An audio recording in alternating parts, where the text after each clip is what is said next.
ယနေ့ခုနှစ်နှစ်နံဘွားရှိရသာသမီများအတွက်ဘုန်းကြီးချင်းမြင့်ပေးမဲ့တရားသည်စုံပွင့်စုံပေါက်ပဋ္ဌာန်းအဋိဋ္ဌံကျင့်စဉ်အဲ့တော့စုံပွင့်စုံပေါက်ပဋ္ဌာန်းအဋိဋ္ဌံကျင့်စဉ်ဆိုတဲ့အဓိပ္ပာယ်ကစုံပွင့်ဆိုတာဘယ်စုံအပွင့်တရစေခြင်းနဲ့စုံပေါက်ဆိုတာဘယ်စုံပေါက်မြောက်အောင်မြင်ခြင်းလို့ဒီလိုအဓိပ္ပာယ်ရပါတယ်အဲ့တော့ဒီကျင့်စဉ်ကိုရှင်းနှစ်ပေါင်းများစွာကဂံဗီရပညာယဝိဇ္ဇာတရပညာယများကိုလိုက်စားခဲ့ကြတဲ့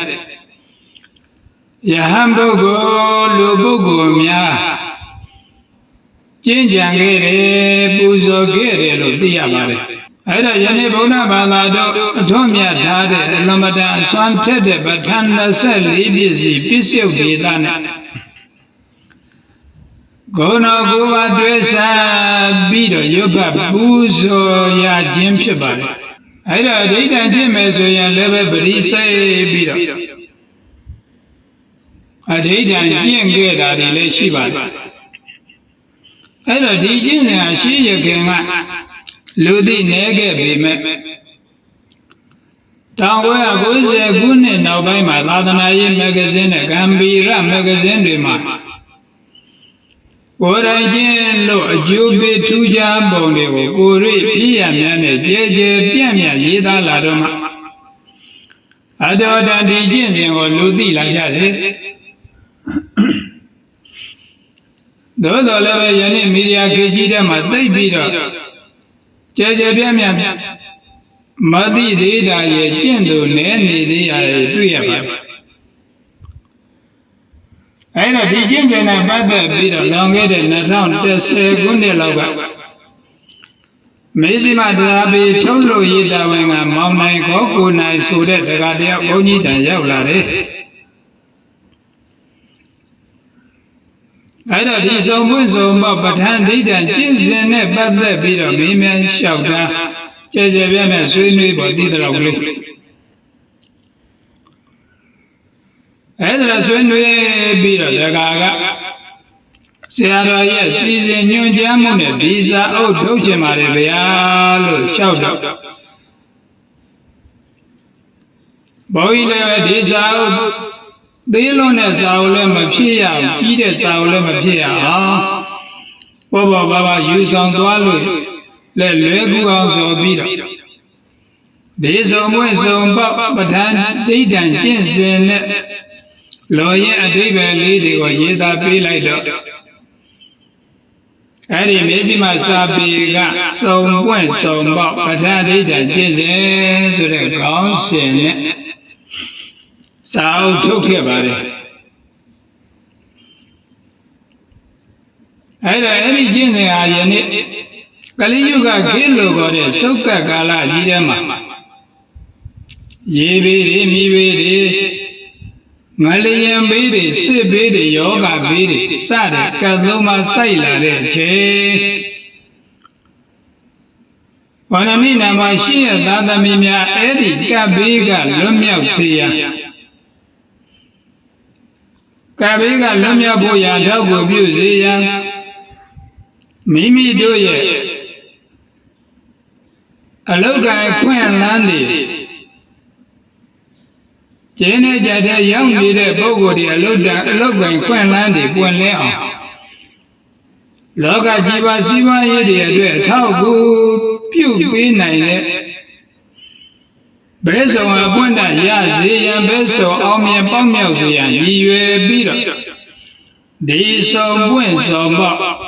ကုဏပဋ္ဌာန်းအပွင့်ကျမ်းကိုရွတ်ဖတ်ပူဇော်ပေးလိုက်ပါတယ်အဲ့တော့မိမိကိုယ်၌ကလည်းပဲကျင့်တယ်ဆိုရင်ဒီကျင့်စဉ်ကိုကျင့်တဲ့အခါမှာစနစ်တကျရှိဖို့ပေါ်ပြီးတော့ရည်ကြီးပါလားစနစ်တကျရှိမှလည်းပဲအကျိုးတရားကပေါ်ပြီးတော့ထရောက်ပါလိမ့်မယ်ဒါမှမဟုတ်မိမိအိမ်မှာကျင့်မယ်ဆိုရင်နံပါတ်1မိမိရဲ့မွေးနေ့ကစကျင့်မှာမွေးနေ့နာနဲ့ပိုင်းအိမ်ကဘုရားမှာမိမိစားတဲ့ပကံမျိုးနဲ့စွမ်းသုံးပွဲယတနာသုံးပါဥဒိဋ္ဌာပြီးတော့တင့်တော်တဲ့ဟင်းလျာမြပကံထဲမှာ တင်ပြီးတော့ဗလပိုင်စွမ်းနေအပြင်ကပ်ပါလောက်တော်ရင်သုံးခွဲခရောက်နိုင်သုံးနိုင်အမွေးတိုင်သုံးနိုင်ဘန်းခုနှစ်ပွင့်ကိုဆက်ကလူတန်းမှာညာပိုင်းမှာမိမိတို့အဋိဌံဝင်္ဂာနိချိန်နံပါတ်နဲ့အနေအဖြစ်5 ပါးသီလ10 ပါးသီလ9 ပါးသီလတစ်ခုခုစောင့်တည်ရမယ်နောက်တစ်ခါနံပါတ်3နေအပြင်နတ်ဒေဝများဝိဇ္ဇာပုဂ္ဂိုလ်များဘုံမြတ်တိုက်ဆက်များပဋ္ဌာန်းဆက်များစုံစုံလင်းလင်းဖိတ်ကြပါ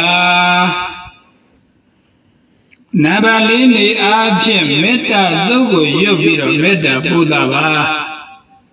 နံပါတ်5နေအပြင်စုံပွင့်စုံပေါက်ဘုံတော်ပဋ္ဌာန်းကိုဖြည်းဖြည်းမှန်မှန်ရွတ်ဖတ်ပူဇော်ပါနံပါတ်6နေအပြင်အမျှဝေဆုတောင်းပါနံပါတ်9နေအပြင်ဖိတ်ကြားထားသည့်နတ်ဒေဝများနဲ့ပုဂ္ဂိုလ်အပေါင်းတွေကိုပြန်လည်ပြီးတော့ပို့ဆောင်ပါအဲ့တော့ပြန်လည်ပို့ဆောင်တဲ့အခါမှာယနေ့ယခုကျွန်ုပ်ဖိတ်ကြားထားသည့်နတ်ဒေဝများပုဂ္ဂိုလ်အပေါင်းတို့စုံပွင့်စုံပေါက်ဘုံတော်ပဋ္ဌာန်းအဋိဌံကျင့်စဉ်ယခုညပြီးဆုံးအောင်မြင်ပြီဖြစ်ပါသောကြောင့်မိမိတို့ရဲ့နေရာဘုံဗိမာန်နန်းသို့ပြန်ကြွတော်မူကြပါကုန်လောလို့အဲ့ဒီလိုပြောပြီးတော့ပြန်ပို့ပါအဲ့တော့ဘယ်နည်းရဲ့အဋိဌံကျင့်ရမလဲဆိုရင်ဂုဏ်တော်9 ပါးကိုဥဒိဋ္ဌထားပြီးတော့9 ညအဋိဌံဝင်ရမယ်ဘယ်နှခေါက်ယူရမလဲဆိုရင်တော့တညလင်တစ်ခေါက်တည်းအနည်းဆုံးရွတ်ဖတ်ပူဇော်ပါဒါရဲ့အကျိုးများခြင်းနဲ့ဆိုရင်ယတနာ3 ပါးဥဒိဋ္ဌထားပြီးတော့3 ခေါက်ဂုဏ်တော်9 ပါးဥဒိဋ္ဌထားပြီး9 ခေါက်ပဋ္ဌာန်း24 ပစ္စည်းဥဒိဋ္ဌထားပြီးတော့24 ခေါက်ရွတ်ဖတ်ပူဇော်ကြပါအဲ့ဒါယနေ့စုံပွင့်စုံပေါက်ပဋ္ဌာန်းအဋိဌံပူဇော်နည်းနဲ့ပတ်သက်လို့နိနာနေတရားများညွှန်ပြပြီးတော့စုံပွင့်စုံပေါက်ပဋ္ဌာန်းအဋိဌံပူဇော်နည်းမရွတ်ဖတ်မပူဇော်မီနတ်ဒီဝါပေါင်းတို့ကိုဖိတ်ကြားပါမယ်မြင့်မော်တော်ဤအရှိအယဂန္ဓဗနတ်တို့ကိုဆိုရသောတရတ္တနာမေမြင့်မော်တော်ဤတောင်မျက်နာအရ၌ဂုံမာအပေါင်းတို့ကိုအိုဆိုပိုင်သာဆိုရသောဝိရုလကနာမေမြင့်မော်တော်ဤအနောက်မျက်နာအရ၌နန္ဒကအပေါင်းတို့ကိုအိုဆိုပိုင်သာဆိုရသောဝိရုပကနာမေမြင့်မော်တော်ဤမြောက်ရာ၌နဘလူအပေါင်းတို့ကိုအိုဆိုပိုင်သာဆိုရသောကုဝေရနာမင်းကြီးတို့နှင့်သာသနာ9တော်ဆုံးလျှောက်သောသာသနာ့ဘာလာနာမင်းကြီးများအာဂတသုဘုံမသုယောဂသုဟောသုံးတရေမြေဆောင်နှတ်တို့နှင့်ဂိဆောင်နှချမ်းဆောင်နှလမ်းဆောင်နှရက်ွက်ဆောင်နှမြို့ဆောင်နှတိုင်းဆောင်နှပြည်ဆောင်နှနိုင်ငံဆောင်နှမိုးနာသာလေးနာသာနေနာသာလန္နာသာဂျေနာသာနခနာသာဂျူနာသာအပေါင်းတို့သည်၎င်းအနိနာနေတကြီးနမသောကိုဆောင်နှဟုခေါ်ဆိုအပ်သောကိုဤအနိနာတွင်စောင့်ရှောက်သည့်နရိနာဒေဝအမည်ရှိသောနတ်မိမိကုသိုလ်ကောင်းမှုကိုမှတ်သားဆောင်ယူပေးတတ်သည့်ကလျာဏဒေဝနတ်ကောင်းသောအတိတ်နမိတ်မကောင်းသောအတိတ်နမိတ်ကိုပြပေးသည့်ဝါမသူရခောနိမိတ်တဒေဝအမည်ရှိသောနတ်အိမ်မဲ့ပေးတတ်သည့်မဟိရာဇာအမည်ရှိသောနတ်ဘုဇာယေအိမ်တော်ယေအိမ်တွင်ယေများကိုကူညီစောင့်ရှောက်တတ်သည့်တတ္တဘာကအမည်ရှိသောနတ်စည်းစိမ်ဥစ္စာကလွယ်တကူရရှိစေရာအကူအညီစောင့်ရှောက်ပေးတတ်သောသက်ကြဒေဝနတ်ကောင်းမှုပြုသည်ကိုမှတ်သားပေးတတ်သောဇနသူရအမည်ရှိသောနတ်ကာမဒုက္ခချမ်းသာကိုကူညီစောင့်ရှောက်ပေးသောကရဝအမည်ရှိသောနတ်ခရီးသွားလာရာတွင်လိုက်၍စောင့်ရှောက်တတ်သည့်ယောတိကအမည်ရှိသောနတ်ကျက်သည်မင်္ဂလာပြားပြားတို့ကိုဆောင်ယူပေးတတ်သည့်ဇာတိဒေဝီအမည်ရှိသောနတ်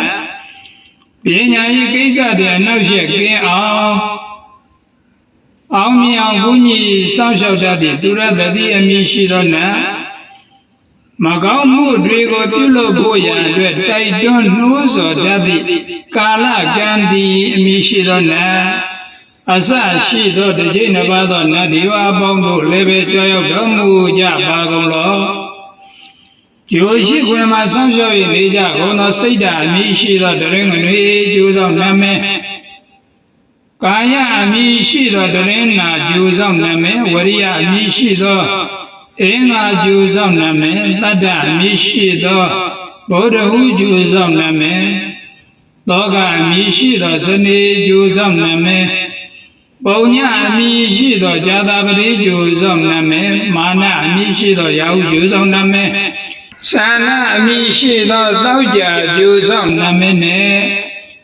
မိတ္တိရှင်ဒိဋ္ဌိရှင်ကမစိတ္တိရှင်ပုဂ္ဂိုလ်များဝိဇ္ဇာပုဂ္ဂိုလ်များဘုံမြတ်တိုက်ဆက်များပဋ္ဌာန်းဆက်ပုဂ္ဂိုလ်များယနေ့ဆုံးပွင့်ဆုံးပေါ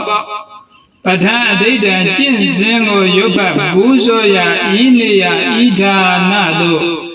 ကြွရောက်တော်မူကြပါကုန်လောကြွရောက်တော်မူကြပါကုန်လောကြွရောက်တော်မူကြပါကုန်လောနမောတတ္တဗုဒ္ဓဝါဒောရတောသမ္မာသမ္ဗုဒ္ဓတ္တ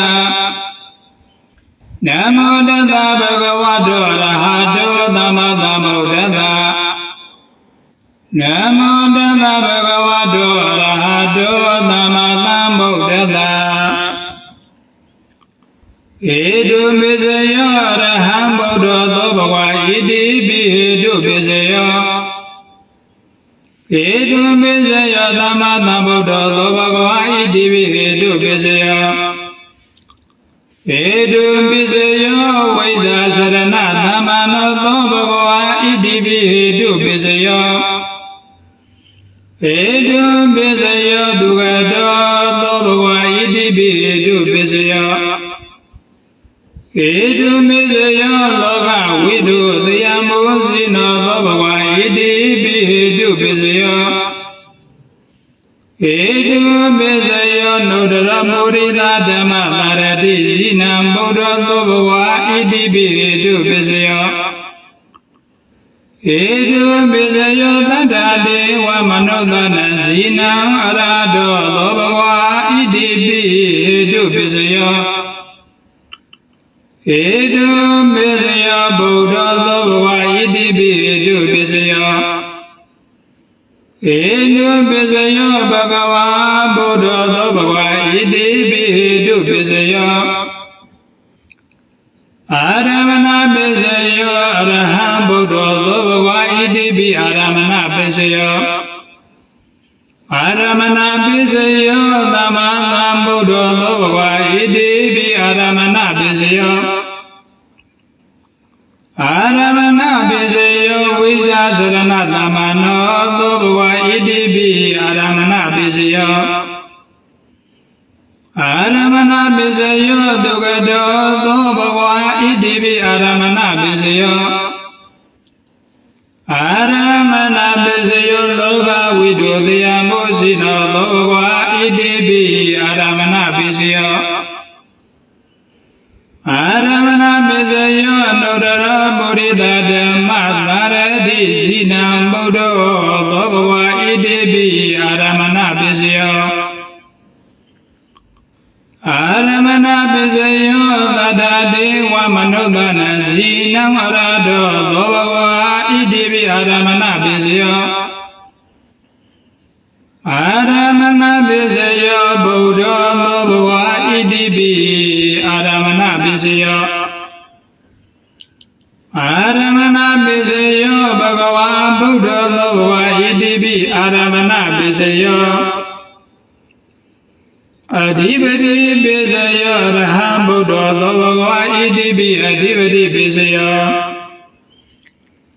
အဓိပတိပိစယောသမ္မာသမ္ဗုဒ္ဓသောဘဂဝါဣတိပိအဓိပတိပိစယောအဓိပတိပိစယောဝိဇ္ဇာစရဏသမ္မာနောသောဘဂဝါဣတိပိအဓိပတိပိစယောအဓိပတိပိစယောဒုက္ခတောသောဘဂဝါဣတိပိအဓိပတိပိစယောအ Adhipati Pisaya Loka Vidodaya Mosina Lobwa Idipi Adhipati Pisaya Adhipati Pisaya Anudara Bodhita Dhamma Ladati Sina Buddha Lobwa Idipi Adhipati Pisaya Adhipati Pisaya Tata Deva Manudana Sina Arado Lobwa Idipi Adhipati Pisaya Adhipati Pisaya Buddha Lobwa Idipi Adhipati Pisaya Adhipati Pisaya Bhagava Buddha Lobwa Idipi Adhipati Pisaya Anandara Pisaya Araham Buddha Lobwa Idipi Anandara Pisaya Anandara Pisaya Dhammadam Buddha Lobwa Idipi Anandara Pisaya Anandara Pisaya Vaisya Sarana Dhammano Lobwa Idipi Anandara Pisaya Anandara Pisaya Dugado Lobwa Idipi Anandara Pisaya Anandara Pisaya Loka Vidodaya Mosina Lobwa Idipi Anandara Pisaya Anandara Pisaya Nodara Murila Dhamma Ladati Sina Buddha Lobwa Idipi Anandara Pisaya Anandara Pisaya Tata Deva Manudana Sina Arado Lobwa Idipi Anandara Pisaya Anandara Pisaya Buddha Lobwa Idipi Anandara Pisaya Anandara Pisaya Bhagava Buddha Lobwa Idipi Anandara Pisaya Dhammanandara Pisaya Araham Buddha Lobwa Idipi Dhammanandara Pisaya Dhammanandara Pisaya Dhammadam Buddha Lobwa Idipi Dhammanandara Pisaya Dhammanandara Pisaya Vaisya Sarana Dhammano Lobwa Idipi Dhammanandara Pisaya Dhammanandara Pisaya Dugado Lobwa Idipi Dhammanandara Pisaya Dhammanandara Pisaya Loka Vidodaya Mosina Lobwa Idipi Dhammanandara Pisaya Dhammanandara Pisaya Anudara Bodhita Dhamma Ladati Sina Buddha Lobwa Idipi Dhammanandara Pisaya Dhammanandara Pisaya Tata Deva Manudana Sina Arado Lobwa Idipi Dhammanandara Pisaya Dhammanandara Pisaya Buddha Lobwa Idipi Dhammanandara Pisaya Dhammanandara Pisaya Bhagava Buddha Lobwa Idipi Dhammanandara Pisaya Dahasada Pisaya Araham Buddha Lobwa Idipi Dahasada Pisaya Dahasada Pisaya Dhammadam Buddha Lobwa Idipi Dahasada Pisaya Dahasada Pisaya Vaisya Sarana Dhammano Lobwa Idipi Dahasada Pisaya Dahasada Pisaya Dugado Lobwa Idipi Dahasada Pisaya Pisaya Dahasada Pisaya Loka Vidodaya Mosina Lobwa Idipi Dahasada Pisaya Dahasada Pisaya Nudara Bodhita Dhamma Ladati Sina Buddha Lobwa Idipi Dahasada Pisaya Dahasada Pisaya Tata Deva Manudana Sina Arado Lobwa Idipi Dahasada Pisaya Dahasada Pisaya Buddha Lobwa Idipi Dahasada Pisaya Dahasada ပိစယောဘဂဝါဗုဒ္ဓသောဘဂဝါဣတိပိသဟဇဒပိစယောဧညမေညပိစယောအရဟံဗုဒ္ဓသောဘဂဝါဣတိပိဧညမေညပိစယောဧညမေညပိစယောသမ္မာသမ္ဗုဒ္ဓသောဘဂဝါဣတိပိဧညမေညပိစယောဧညမေညပိစယောဝိဇ္ဇာစရဏသမ္မာနောသောဘဂဝါဣတိပိဧညမေညပိစယောဧညမေညပိစယောသူအတောသောဘဂဝါဣတိပိဧညမေညပိစယောဧညမေညပိစယောလောကဝိတုတယံမောဇိနောသောဘဂဝါဣတိပိဧညမေညပိစယောဧညမေညပိစယောနုဒရမုဒိတာဓမ္မသာရတိဇိနံဗုဒ္ဓသောဘဂဝါဣတိပိဧညမေညပိစယောဧညမေညပိစယောသတ္တဒေဝမနုဿာနံဇိနံအရတောသောဘဂဝါဣတိပိဧညမေညပိစယောဧညမေညပိစယောဗုဒ္ဓသောဘဂဝါဣတိပိဧညမေညပိစယောဧညမေညပိစယောဘဂဝါဗုဒ္ဓသောဘဂဝါဣတိပိဧညမေညပိစယောနေတယပိစယောအရဟံဗုဒ္ဓသောဘဂဝါဣတိပိနေတယပိစယောနေတယပိစယောသမ္မာသမ္ဗုဒ္ဓသောဘဂဝါဣတိပိနေတယပိစယော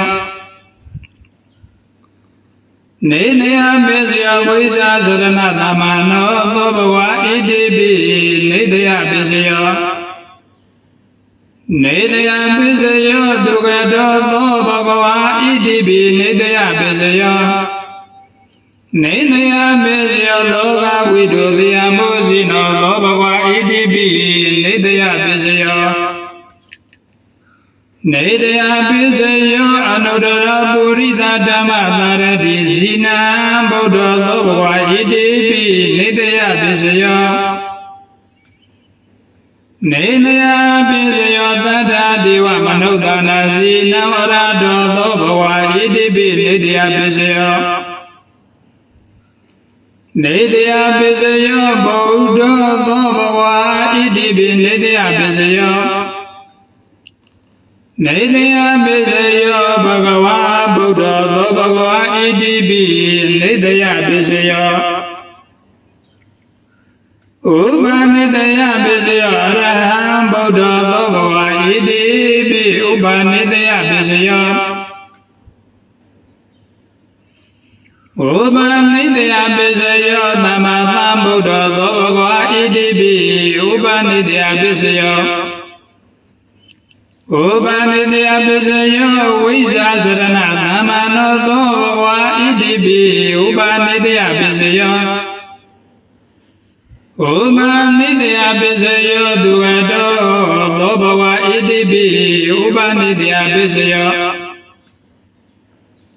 ဥပနိတယပိစယောလောကဝိတုဇယမောဇိနောသောဘဂဝါဣတိပိဥပနိတယပိစယောဥပနိတယပိစယောနုဒရမုဒိတာဓမ္မသာရတိဇိနံဗုဒ္ဓသောဘဂဝါဣတိပိဥပနိတယပိစယောဥပနိတယပိစယောသတ္တဒေဝမနုဿာနံဇိနံအရတောသောဘဂဝါဣတိပိဥပနိတယပိစယောဥပနိတယပိစယောဗုဒ္ဓသောဘဂဝါဣတိပိဥပနိတယပိစယောဥပနိတယပိစယောဘဂဝါဗုဒ္ဓသောဘဂဝါဣတိပိဥပနိတယပိစယောဗုရိဇဒပိစယောအရဟံဗုဒ္ဓသောဘဂဝါဣတိပိပုရိဇဒပိစယောဗုရိဇဒပိစယောသမ္မာသမ္ဗုဒ္ဓသောဘဂဝါဣတိပိပုရိဇဒပိစယောဗုရိဇဒပိစယောဝိဇ္ဇာစရဏသမ္မာနောသောဘဂဝါဣတိပိပုရိဇဒပိစယောဗုရိဇဒပိစယောသူကတောသောဘဂဝါဣတိ ပိပုရိသန္တပစ္စယေနပစ္စယောပုရိသန္တပစ္စယောလောကဝိတောတယမောစီနောလောဘဂဝါဣတိပိပုရိသန္တပစ္စယောပုရိသန္တပစ္စယောနုတ္တရပုရိသဓမ္မသာရတိစိနံဗုဒ္ဓောလောဘဂဝါဣတိပိပုရိသန္တပစ္စယောပုရိသန္တပစ္စယောသတ္တတိဝမနုဿာနစီနောအရတောလောဘဂဝါဣတိပိပုရိသန္တပစ္စယော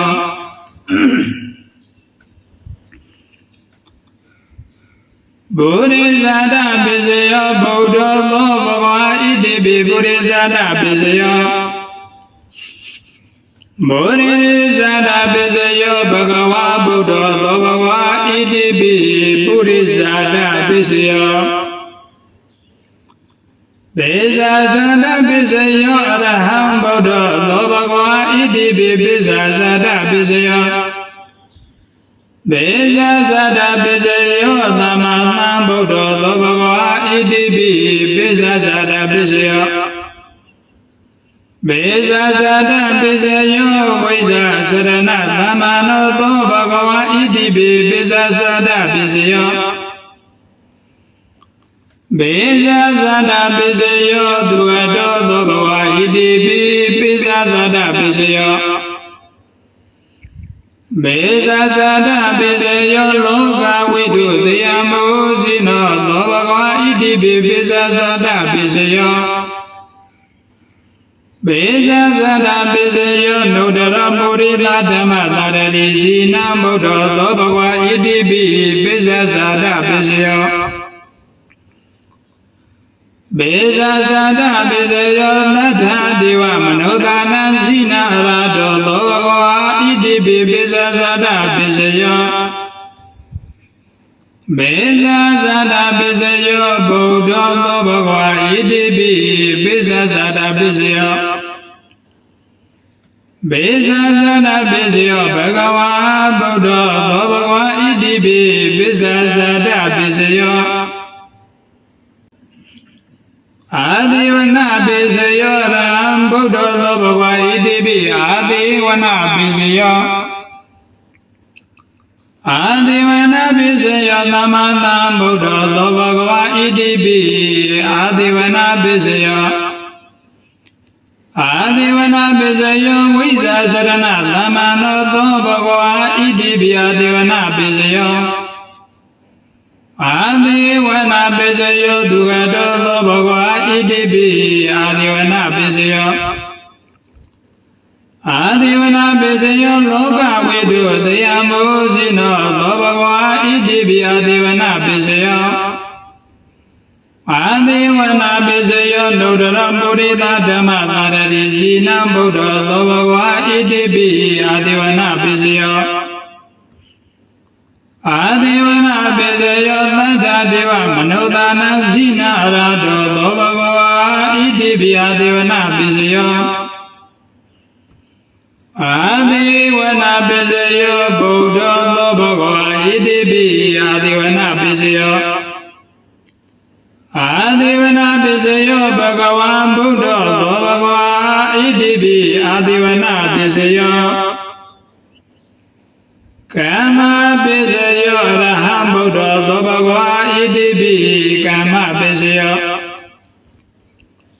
ကာမပိစယောသမ္မာသမ္ဗုဒ္ဓောသောဘဂဝါဣတိပိကာမပိစယောကာမပိစယောဝိဇ္ဇာစရဏသမ္မာနောသောဘဂဝါဣတိပိကာမပိစယောကာမပိစယောဒုက္ခတောသောဘဂဝါဣတိပိကာမပိစယောကာမပိစယောလောကဝိတုတယမောစီနောသောဘဂဝါဣတိပိကာမပိစယောကာမပိစယောနုတ္တရပုရိသဓမ္မသာရတိစီနံဗုဒ္ဓောသောဘဂဝါဣတိပိကာမပိစယောကာမပိစယောသတ္တတိဝမနုဿာနစီနောရတောသောဘဂဝါဣတိပိကာမပိစယောကာမပိစယောဗုဒ္ဓောသောဘဂဝါဣတိပိကာမပိစယော Kama Pisayo Bhagava Buddha Bhagava Idipi Kama Pisayo Vibhaga Pisayo Araham Buddha Bhagava Idipi Vibhaga Pisayo Vibhaga Pisayo Dhammatam Buddha Bhagava Idipi Vibhaga Pisayo Vibhaga Pisayo Vishasarana Dhammano Bhagava Idipi Vibhaga Pisayo Vibhaga Pisayo Dugato Bhagava Idipi Vibhaga Pisayo Vibhaga Pisayo Loka Vidulaya Mosina Bhagava Idipi Vibhaga Pisayo Vibhaga Pisayo Nudana Purita Dhamma Dharati Sina Buddha Bhagava Idipi Vibhaga Pisayo Vibhaga Pisayo Tata Deva Manudana Sina Rahado Bhagava Idipi Vibhaga Pisayo Vibhaga Pisayo Buddha Bhagava Idipi Vibhaga Pisayo Vibhaga Pisayo Bhagava Buddha Bhagava Idipi Vibhaga Pisayo Ahara Pisayo Raham Buddha Bhagava Idipi Ahara Pisayo Ahara Pisayo Dhammatam Buddha Bhagava Idipi Ahara Pisayo Ahara Pisayo Vishasarana Dhammano Bhagava Idipi Ahara Pisayo Ahara Pisayo Dugato Bhagava Idipi Ahara Pisayo Ahara Pisayo Loka Vidulaya Mosina Bhagava Idipi Ahara Pisayo Ahara Pisayo Nudana Purita Dhamma Dharati Sina Buddha Bhagava Idipi Ahara Pisayo Ahara Pisayo Tata Deva Manudana Sina Varado Bhagava Idipi Ahara Pisayo Ahara Pisayo Buddha Bhagava Idipi Ahara Pisayo Ahara Pisayo Bhagava Buddha Bhagava Idipi Ahara Pisayo Enariya Pisayo Araham Buddha Bhagava Idipi Enariya Pisayo Enariya Pisayo Dhammatam Buddha Bhagava Idipi Enariya Pisayo Enariya Pisayo Vishasarana Dhammano Bhagava Idipi Enariya Pisayo Enariya Pisayo Dugato Bhagava Idipi Enariya Pisayo Enariya Pisayo Loka Vidulaya Mosina Bhagava Idipi Enariya Pisayo Enariya Pisayo Nudana Purita Dhamma Dharati Sina Buddha Bhagava Idipi Enariya Pisayo Enariya Pisayo Tata Deva Manudana Sina Arado Bhagava Idipi Enariya Pisayo Enariya Pisayo Buddha Bhagava Idipi Enariya Pisayo Enariya Pisayo Bhagava Buddha Bhagava Idipi Enariya Pisayo Sana Pisayo Araham Buddha Bhagava Idipi Sana Pisayo Sana Pisayo Dhammatam Buddha Bhagava Idipi Sana Pisayo Sana Pisayo Vishasarana Dhammano Bhagava Idipi Sana Pisayo Sana Pisayo Dugato Bhagava Idipi Sana Pisayo Sana Pisayo Loka Vidulaya Mosina Bhagava Idipi Sana Pisayo Sana Pisayo Nudana Purita Dhamma Dharati Sina Buddha Bhagava Idipi Sana Pisayo ဇာနာပိစယောသတ္တဒေဝမနုဿာနာဇိနာရာတောသောဘဂဝါဣတိပိဇာနာပိစယောဇာနာပိစယောဗုဒ္ဓသောဘဂဝါဣတိပိဇာနာပိစယောဇာနာပိစယောဘဂဝါဗုဒ္ဓသောဘဂဝါဣတိပိဇာနာပိစယောမေဃပိစယောရဟံဗုဒ္ဓသောဘဂဝါဣတိပိမေဃပိစယောမေဃပိစယောသမ္မာသမ္ဗုဒ္ဓသောဘဂဝါဣတိပိမေဃပိစယောမေဃပိစယောဝိဇ္ဇာစရဏသမ္မာနောသောဘဂဝါဣတိပိမေဃပိစယောမေဃပိစယောဒုက္ခတောသောဘဂဝါဣတိပိမေဃပိစယောမေဃပိစယောလောကဝိတုသေယံဘုစီနောသောဘဂဝါဣတိပိမေဃပိစယောမေဃပိစယောအနုတ္တရပုရိသဓမ္မသာရတိဇိနံဗုဒ္ဓသောဘဂဝါဣတိပိမေဃပိစယောမေဃပိစယောသတ္ထာဒေဝမနုဿာနာဇိနံအရာတောသောဘဂဝါဣတိပိမေဃပိစယော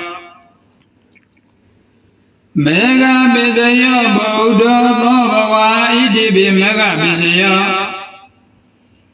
မေဃပိစယောဘဂဝါဗုဒ္ဓသောဘဂဝါဣတိပိမေဃပိစယောလာမယုဏပိစယောအရဟံဗုဒ္ဓသောဘဂဝါဣတိပိသံယုဒ္ဓပိစယော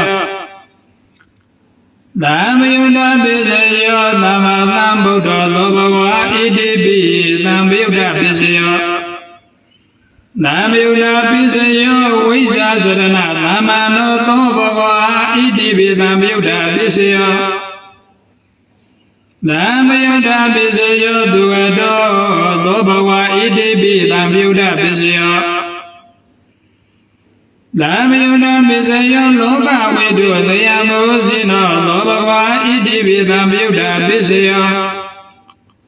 သာမယုဏပိစယောနုတ္တရပုရိသဓမ္မသာရတိဇိနံဗုဒ္ဓသောဘဂဝါဣတိပိသံယုဒ္ဓပိစယော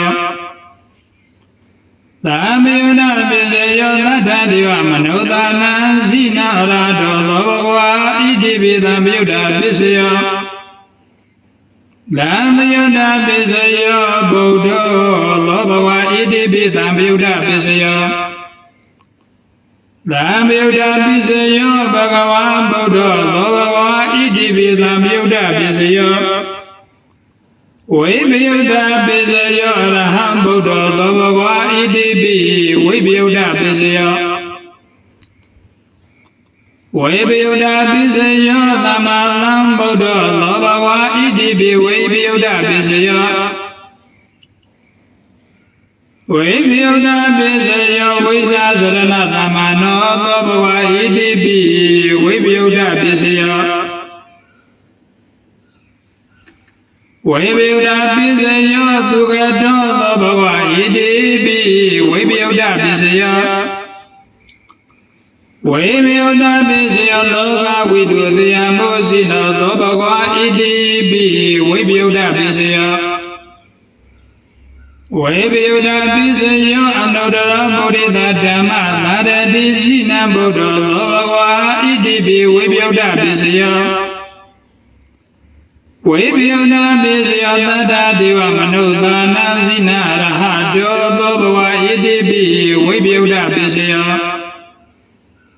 ဝိပယုဒ္ဓပိစယောဗုဒ္ဓသောဘဂဝါဣတိပိဝိပယုဒ္ဓပိစယောဝိပယုဒ္ဓပိစယောဘဂဝါဗုဒ္ဓသောဘဂဝါဣတိပိဝိပယုဒ္ဓပိစယောအာတိပိစယောအရဟံဗုဒ္ဓသောဘဂဝါဣတိပိအာတိပိစယောအာတိပိစယောသမ္မာသမ္ဗုဒ္ဓသောဘဂဝါဣတိပိအာတိပိစယောအာတိပိစယောဝိဇ္ဇာစရဏသမ္မာနောသောဘဂဝါဣတိပိအာတိပိစယောအာတိပိစယောသူအတောသောဘဂဝါဣတိပိအာတိပိစယောအာတိပိစယောလောကဝိတုသေယံဘုစီ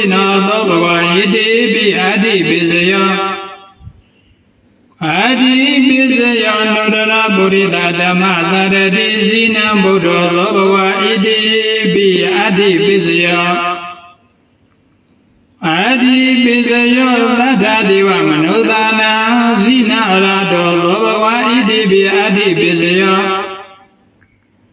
အတ္တိပစ္စယောဗုဒ္ဓသောဘဝဣတိပိအတ္တိပစ္စယောအတ္တိပစ္စယောဘဂဝံဗုဒ္ဓသောဘဝဣတိပိအတ္တိပစ္စယောနာတိပစ္စယောရဟံဗုဒ္ဓသောဘဂဝဣတိပိနတ္တိပစ္စယောနာတိပစ္စယောသမ္မာသမ္ဗုဒ္ဓသောဘဂဝဣတိပိနတ္တိပစ္စယောနာတိပစ္စယောဝိဇ္ဇာစရဏသမ္မာနောသောဘဝဣတိပိနတ္တိပစ္စယောနာတိပစ္စယောဒုက္ခတောသောဘဂဝဣတိပိနတ္တိပစ္စယောနာတိပစ္စယောလောကဝိတုတယမောစီနောသောဘဝဣတိပိနတ္တိပစ္စယောနာတိပစ္စယောနုရရောပုရိသဓမ္မသာရတိစီနာဗုဒ္ဓလောဘဝဣတိပိနတ္တိပစ္စယောနာတိပစ္စယောသတ္တဒေဝမနုဿာနာစီနာဝရတောသောဘဝဣတိပိနတ္တိပစ္စယောနာတိပစ္စယောဗုဒ္ဓသောဘဝဣတိပိနတ္တိပစ္စယောနာတိပစ္စယောဘဂဝဗုဒ္ဓသောဘဝဣတိပိနတ္တိပစ္စယောဝိကရပစ္စယောအရဟံဗုဒ္ဓသောဘဂဝဣတိပိဝိကရပစ္စယောဝိကရပစ္စယောသမ္မာသမ္ဗုဒ္ဓသောဘဂဝဣတိပိဝိကရပစ္စယောဝိကရပစ္စယောဝိဇ္ဇာစရဏသမ္မာနောသောဘဂဝဣတိပိဝိကရပစ္စယောဝိကရပစ္စယောဒုက္ခတောသောဘဂဝဣတိပိဝိကရပစ္စယောဝိကရပစ္စယောလောကဝိတုတယံဘုစိနောသောဘဂဝဣတိပိဝိကရပစ္စယောဝိကရပစ္စယောနုဒရပုရိသဓမ္မသာရတိစီနာဗုဒ္ဓသောဘဂဝဣတိပိဝိကရပစ္စယောဝိကရပစ္စယောအနုဒရပုရိသဓမ္မသာရတိစီနာဗုဒ္ဓသောဘဂဝဣတိပိဝိကရပစ္စယောဝိကရပစ္စယောသတ္တဒေဝမနုဿာနာစီနဝရတောသောဘဝဣတိပိဝိကရပစ္စယောဝိကရပစ္စယောဗုဒ္ဓသောဘဝဣတိပိဝိကရပစ္စယောဝိကရပစ္စယောဘဂဝဗုဒ္ဓသောဘဝဣတိပိဝိကရပစ္စယောအာဝိကရပစ္စယောအရဟံဗုဒ္ဓသောဘဝဣတိပိအာဝိကရပစ္စယောအာဝိကရပစ္စယောသမ္မာသမ္ဗုဒ္ဓသောဘဂဝဣတိပိအာဝိကရပစ္စယောအာဝိကရပစ္စယောဝိဇ္ဇာစရဏသမ္မာနောသောဘဝဣတိပိအာဝိကရပစ္စယောအာဝိကရပစ္စယောဒုက္ခတောသောဘဂဝဣတိပိအာဝိကရပစ္စယောအာဝိကရပစ္စယောလောကဝိတုတယမောစီနောသောဘဂဝဣတိပိအာဝိကရပစ္စယောအာဝိကရပစ္စယောအနုဒရပုရိသဓမ္မသာရတိစီနံဗုဒ္ဓသောဘဂဝဣတိပိအာဝိကရပစ္စယောအာဝိကရပစ္စယောသတ္တဒေဝမနုဿာနာစီနဝရတောသောဘဝဣတိပိအာဝိကရပစ္စယောအာဝိကရပစ္စယောဗုဒ္ဓသောဘဝဣတိပိအာဝိကရပစ္စယောအာဝိကရပစ္စယောဘဂဝါဗုဒ္ဓသောဘဂဝါဣတိပိအာဝိကရပစ္စယော